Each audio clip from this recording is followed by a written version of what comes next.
Hello, hello, hello, everybody. I'm Pastor Will. This is my guest, Kristin Stennis, and I would like to welcome you to the Frontline Stories of Triumph. This is our very first episode. This is kind of sort of a spin-off from the Frontline, our panel discussion.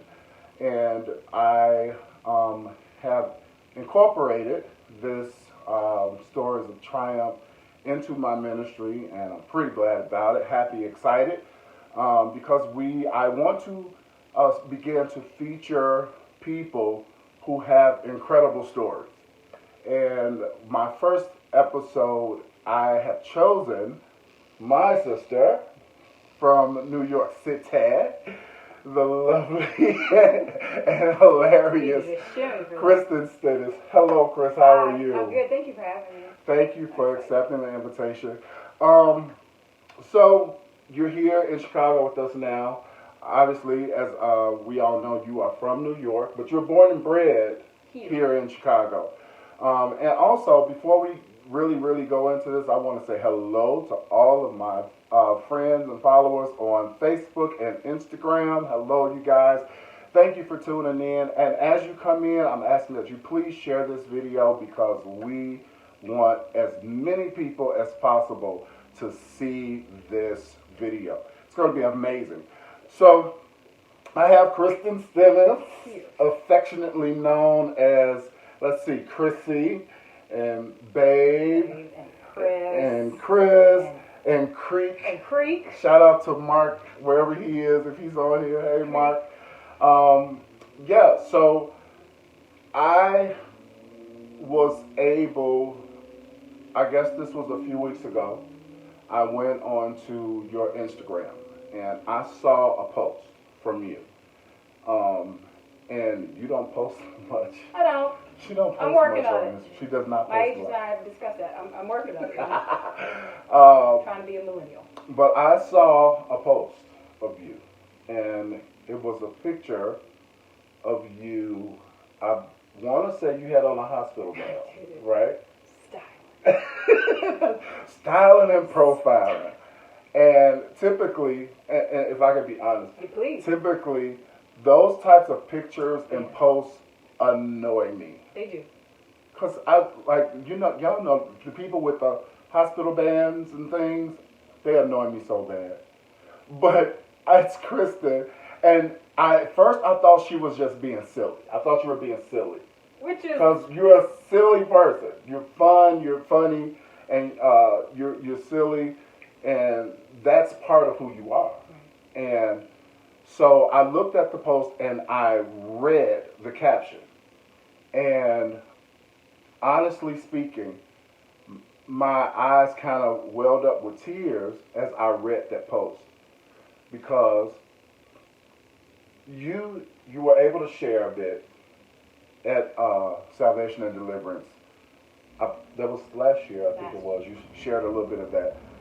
But even myself, I did not know the full depth of your journey. I didn't know.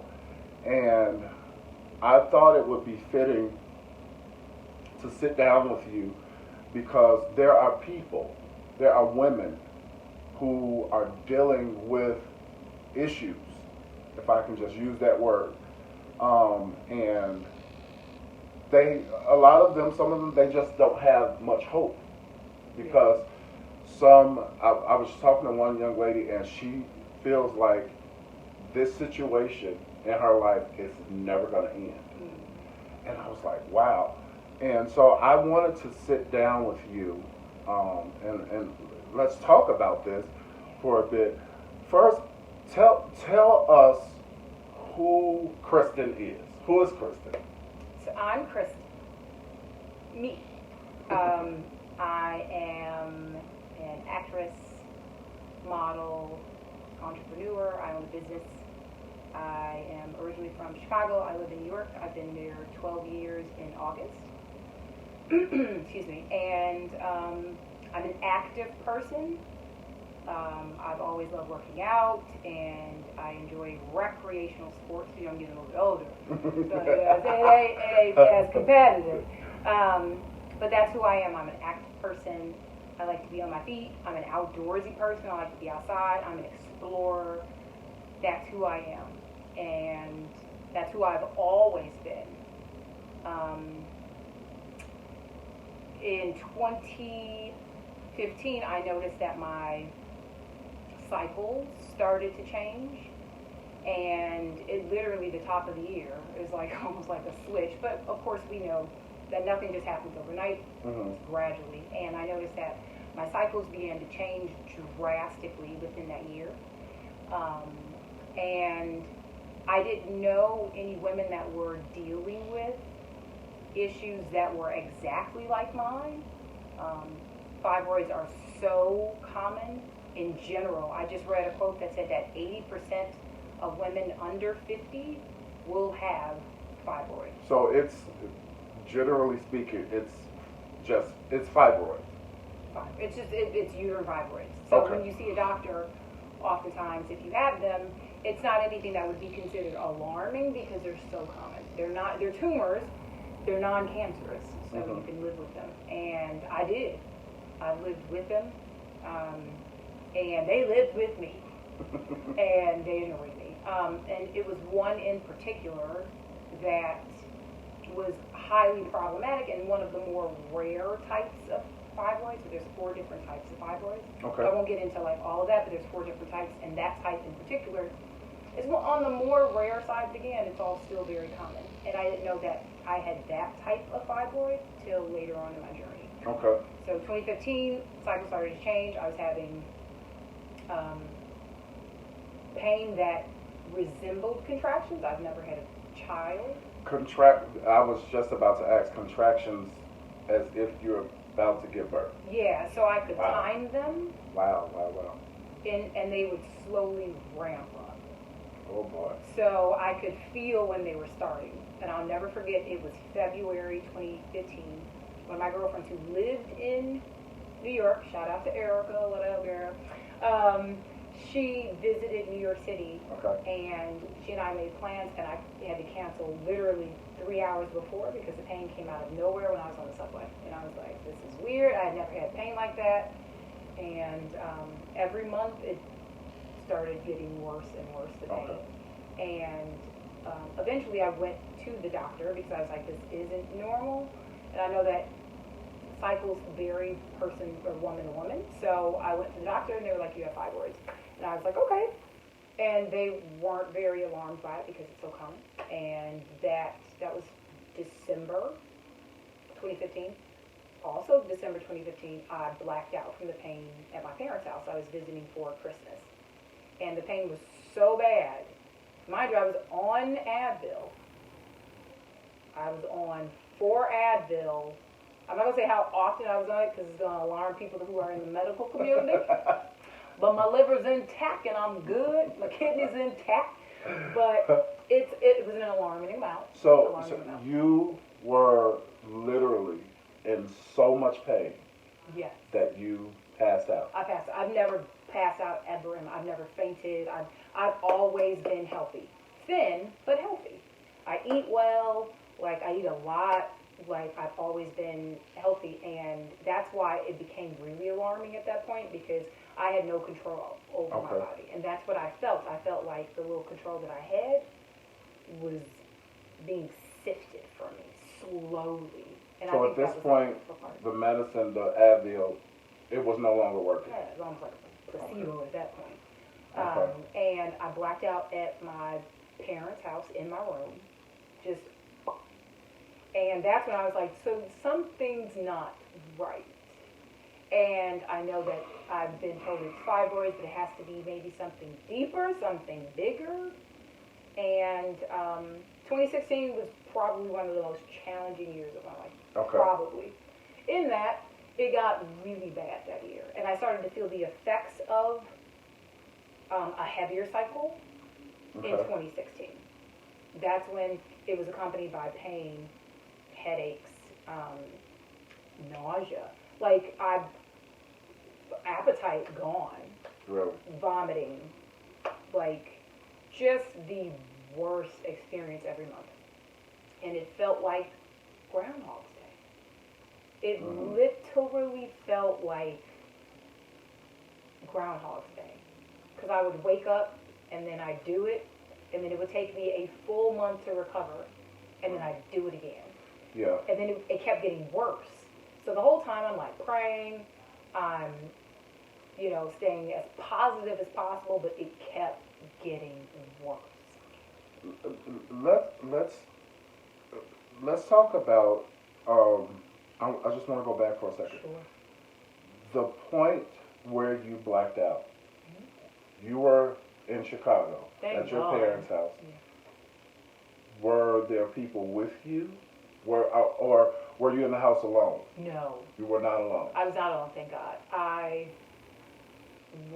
walked to my room from the restroom, because the restroom's like my safe haven. So Okay. I'm always in the restroom. And I ran to my room to try to take 4 more Advil, and I couldn't open it up fast enough, and I always liken it to that Looney Tunes, where it goes like into the little black hole. Literally, that's exactly what happened. I was like, it's getting dark. This ain't good. And I turned away from my armoire, because I was facing my armoire, because I was like, I feel like I might pass out. And if I do pass out, I think hitting this would be bad. And thank God we had carpet, plus carpet. Yeah. So the impact wasn't as bad. But I don't know how I fell, like what way, but clearly I fell on my chin. And there was no damage to like me mentally, physically, other than I had a huge bruise that I would just cover up with makeup. So those in the house, I'm assuming someone heard a noise. Yes, they heard a loud thump. My parents were home. My sister Abigail was home. Justin was home. The kiddo. My brother Mark was home, and my nephew Luke was home. Okay. And no one was in the room with me when it happened. But everyone came in. Okay. And I was, I guess, on the floor. And from that point, once you came to, was there any, like, whoa, what happened? Or did you just go to the hospital? What happened at that point that you remember? So I didn't go to the hospital. In retrospect, I mean, I could have, but I feared that if I went to the hospital, and at that time, I don't think I had insurance. Okay. I didn't. So I already knew what that meant. So that's a whole nother conversation we can have. Because you know a lot about insurance. I do. He is like the insurance man. It's a whole other conversation we'll have about America and insurance. Insurance, yeah. But I didn't have insurance, and I was like, even if I did, I was like, what's the point of going? I already had the diagnosis. Literally, I had the diagnosis a week before I got home.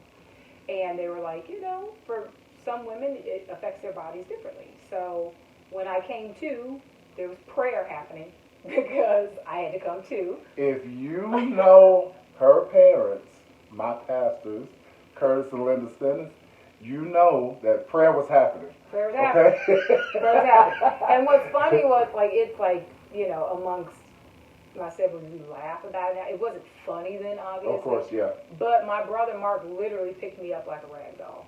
Mark did. Mark did. And was like, hey, Chris. I think Mark is on here. He was on. Shout out to Mark for picking me up. Like, he wasn't like, oh no, like maybe we should leave her in this position. He was like, get up. And I was like, so there was prayer, and then I went on about my day because I felt literally once the pain left, in general, each month, once the pain left, I was back to fine.